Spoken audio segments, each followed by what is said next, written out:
Bonjour, le 28 mars 2024, 28 mars 2024. Divine Grace பத்தி பிரெஞ்சுல mother என்ன சொல்லியிருக்காங்கன்னு படிக்கிறோம். La grâce est égale pour tout, mais chacun reçoit selon sa sincérité. Elle ne dépend pas de circonstances extérieures, mais d'une aspiration sincère et de la réceptivité. இது இங்கிலீஷ்ல எப்படி இருக்குன்னு பார்ப்போம்.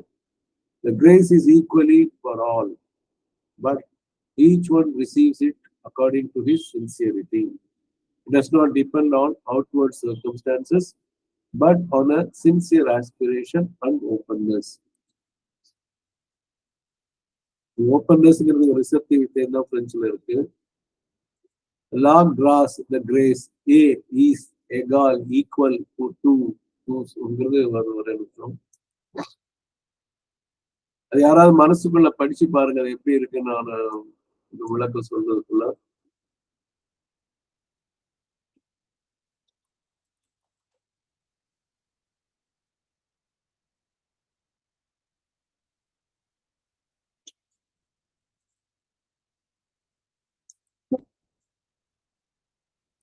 அப்ப அது pour tous-ன்னு சொல்லும்.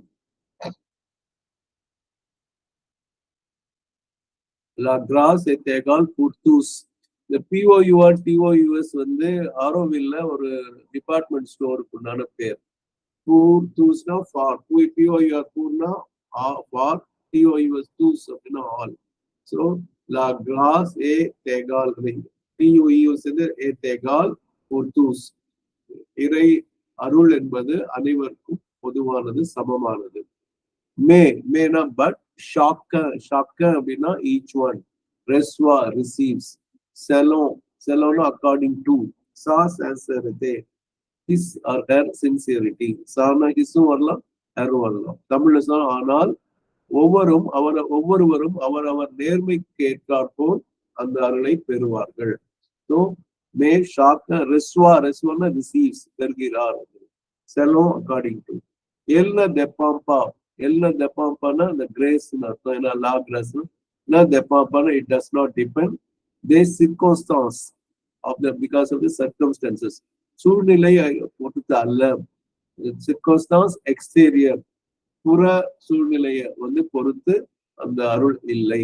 மே ஆனால் d'une aspiration sincère.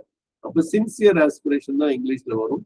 ஒரு நேர்மையான ஆர்வம், அதை பொறுத்தும், ஏதலா ரெசப்டிவிட்டே, அந்த பெறக்கூடிய தன்மையை பொறுத்தும், திறமையை பொறுத்தும், ஓப்பன்னஸ் பொறுத்தும் தான் கிடைக்கும்.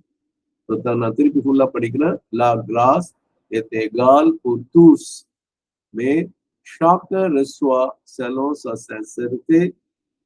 Elle ne dépend pas de circonstances extérieures, mais d'une aspiration sincère et de la réceptivité.